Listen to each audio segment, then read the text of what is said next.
Is Israel's war on Gaza finally coming to an end?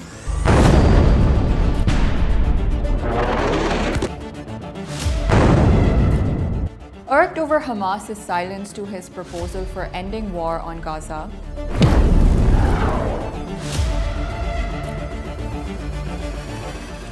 US President Donald Trump said that all hell will break loose if Hamas did not respond till Sunday.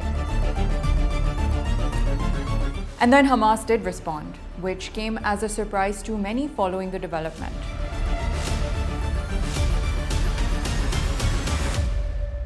Hamas agreed to the release of all hostages, dead and alive, in their custody. To some, this may be a good part, but the other part is a bit complex, and I'll come back to that in a minute. Trump is calling Hamas's agreement to release hostages a breakthrough, and Pakistan, along with several other nations, is urging the world to not miss this opportunity.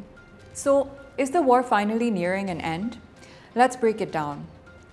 At the center of this latest development is a 20-point peace plan proposed by Trump. It's ambitious. It calls for the release of all Israeli hostages, whether alive or dead, a gradual Israeli withdrawal from Gaza, and eventually the creation of an interim governing authority consisting of Palestinian technocrats. And here's the big twist. Hamas, after months of rejecting Western proposals because of their suitability, says it's willing to go along with parts of the Trump plan. And here's the complex part I promised to return to.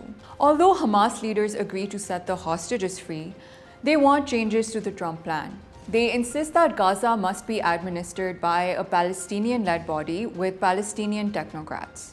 This essentially means that Hamas is at the moment rejecting the idea of a board of peace as proposed in the Trump plan. Yes, that's the same board the former British Prime Minister Tony Blair is supposed to head under Trump. Trump has termed all of this as a victory and told Israel to immediately stop bombing Gaza so that hostage releases can begin. But Israel has continued its deadly military aggression since the announcement.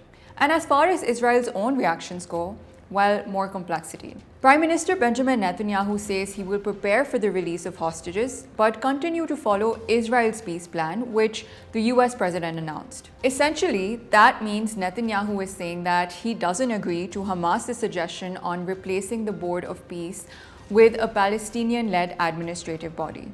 Meanwhile, Pakistan is urging the world to seize the moment for peace. Pakistan's Foreign Office has welcomed Hamas's partial acceptance, and Prime Minister Shehbaz Sharif tweeted that we are closer to a ceasefire than we have been since the genocide was launched. Where the question of who will govern Gaza in the days to come is out in the open, there are other thorny issues that require agreement between both the sides. For now, Hamas has chosen to stay silent on calls for disarmament, even though Trump's plan specifically calls for it. So, what will happen? We'll probably only know that after the hostage release takes place. With trust lost between the two sides amid bombings and genocide, the road ahead at the moment seems more like a minefield. Suspicions, doubts, and challenges every step of the way. But some of the important questions which still loom large include: will Trump, Netanyahu, and Hamas change stance over who will govern Gaza?